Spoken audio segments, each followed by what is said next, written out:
ዋው ዋው ዋው! በጣም ደስ ይላል። እግዚአብሔር ይመስገን። እግዚአብሔር እንኳን ለዚህ አደረሳችሁ። እንግዲህ ብዙዎቻችን የምንጠብቀውና የምንመኘውን ነገር አብርሃም አድርጎታል።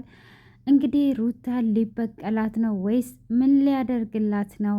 ሰፕራይዝ አለሽ ያላት ወይስ ሩታ ፊት ለሄርሜላ ቀለበት ሊያስርላት ነው ወይ ብለን እየጠበቅን ነበረ። ሆኖም ግን ሩታን ከልብ ስለሚወዳት ምርጥ ፕሮግራም አዘጋጅቷል ማለት ነው። እንግዲህ በጥሩ ነገር ማታ እንመጣለን እያሉ ነው።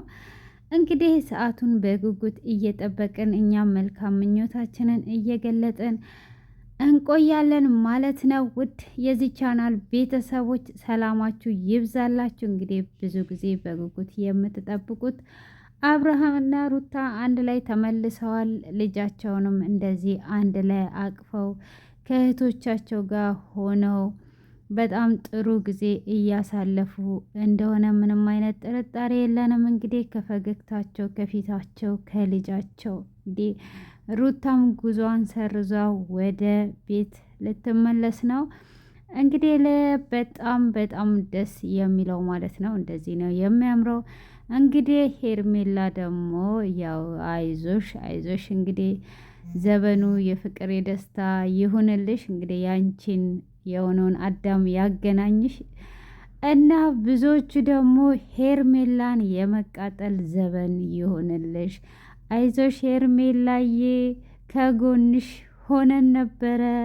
አሁን ተገልብጠን ወደ ሩታ መተናል እያላችሁ ትገኛላችሁ። ብዙዎቻችሁ ኮሜንት ስር በጣም የሚያስገራርም ኮሜንት እየጻፋችሁ ነው እና መጀመሪያ እያሻወራችሁ የነበራችሁም ሩታ በቃ ቸው ሄርሜላዬ የኔ ቆንጆ ያላችሁ ሁሉ ዛሬ ደግሞ ሄርሜላዬ መቃጠል ዘበን ይሆንልሽ እያላችሁ ነው።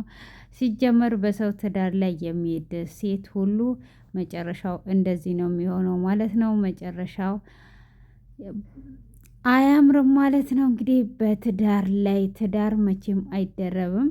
እግዚአብሔር ያጣመረው ትዳር ከሆነ ሰው ሊያፋታው አይችልም። ሰዓቱንና ጊዜውን ጠብቆ ይገናኛሉ። ስለዚህ በትዳር መሀል ላይ የምትገቡ ሴቶችም ሆናችሁ ወንዶች ከዚህ ትማራላችሁ ማለት ነው። እንግዲህ ብዙ ጊዜ ሲጨቃጨቁ እስከ መፋታት ደርሰው እርግጠኛ ነኝ ከእንደገና ባለፈው ለታ ድል ባለ ሰርግ እንደ ደግ ሰው እንደተጋቡ አሁንም ከልጃቸው ጋር ልጃቸው እንግዲህ ብትር ይዞ ከእንደገና ይጋባሉ ብዬ ተስፋ አደርጋለሁ ማለት ነው።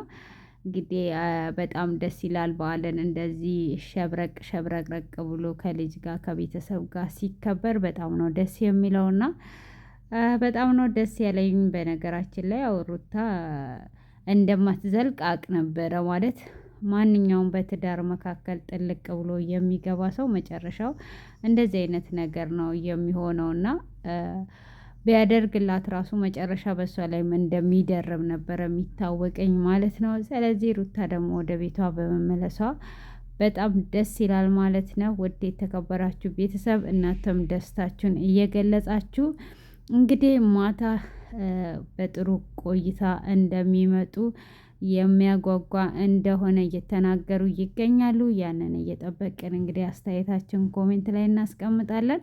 ስለነበረን ቆይታ እስከዚህን ሰዓት በትዕግስት ተከታተላችሁ መልካም ቆይታ፣ መልካም በዓል። ቴንኪዩ